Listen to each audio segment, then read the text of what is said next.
folks, these are council norms. They are guidelines. Along with these, and maybe it needs to be spelled out in the first page, it's called common sense. Common sense. And I say that we're supposed to go out here and all right, we talked to the press. All right, guys, I got to fess up. I did not tell the city manager that I talked about the rubber ducky on KHTS the other day. Okay? So I guess I'm in trouble, right? Of course not.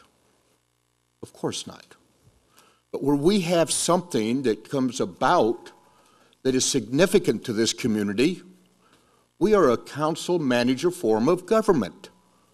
We would be derelict in our responsibilities if we did not, and if I did not, if I have something come to my attention and report it to that man right here. We pay him a lot of money. He's the city manager. But you see, if we all will use good judgment and common sense, we will very effectively do our job here in the city of Santa Clarita in representing you, the citizens. And you're right about that. And getting the job done for you.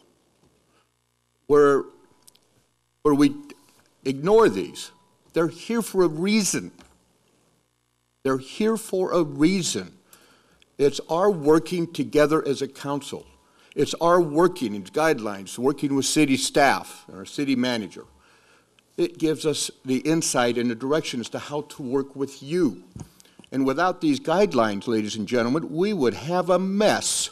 And you'd be absolutely frustrated as heck with us out there. There's no question about it.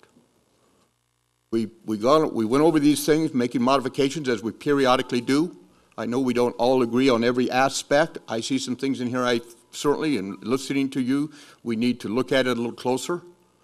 But can I tell you, there's been a lot of assertions made tonight that just aren't there. They're not here. We're not trying to infringe upon people's rights and taking away your Constitution, for crying out loud. Where are we coming up with all this craziness, guys? Keep a cool head here. Common sense, good judgment, and we will do just fine. Of course, we have things that come before us now and then that are more involved and challenging and difficult. If we all take the attitude, 5 of us, by golly, I've got to have a stack of paper like that every week. You want to cripple City Hall? You want to do it because you'll do it. And I think it was well articulated here that we have city staff, we've cut back. That's how we got a AAA rating, ladies and gentlemen, by very smart leadership, and that was primarily at your city manager level. I'm proud of them.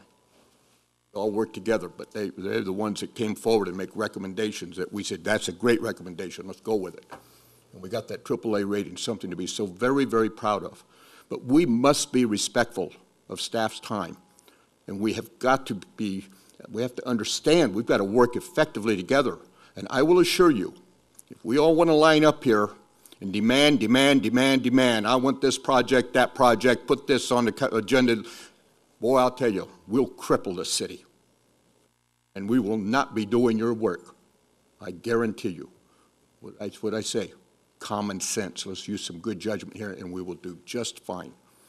We will certainly take these recommendations that have been presented tonight, and I mean those recommended by you as well. And we'll take careful consideration, and hopefully we'll make modifications. And when we come back before you the next time on these, hopefully we will find them more acceptable and perhaps be able to approve them. But I want to reemphasize, these are guidelines. If a council member doesn't follow them to the absolute letter, we don't take him out and put him next to the wall. Okay? But we, to effectively work together, we should be responsible to these, and we should try to adhere to these. Best way we can respect one another and get the job done for you. Thank you very much. What were you thinking? You know, you've represented that Mayor, you and the Mayor Pro Tem came up with this, and I have a question about that. Was this staff initiated? Because it reads like it was staff initiated. I understand the attorney has reviewed it and approved it.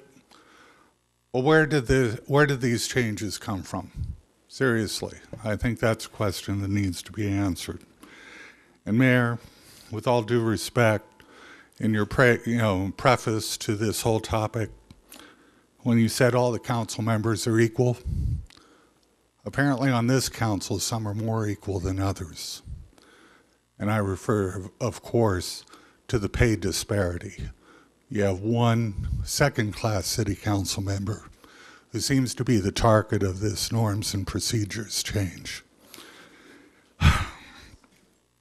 City council members can't talk directly with staff? Are you kidding me? That's just crazy. Who runs this town anyway? Has our republic sunk so low, declined so much, that the bureaucrats now rule and city council members are silenced? And except for the Signal editorial this morning, I was going to say the watchdog on city government is AWOL. You really need to review this, and to approve this is just out of bounds. Also, finally, I've been pretty tough on this city council in the Santa Clarita letters to the editor. Perhaps some of you have read some of my comments. I understand a lot of city employees do. I seriously say that if this goes forward, it is a chilling effect on the self-government of the city. It's a chilling effect not only on individual council members, but on staff and the orderly and efficient operation of this city. Any city employee that wants to talk with me can do so. I'm going to leave a stack of contact cards for any city employee who wants to talk with me in all confidentiality.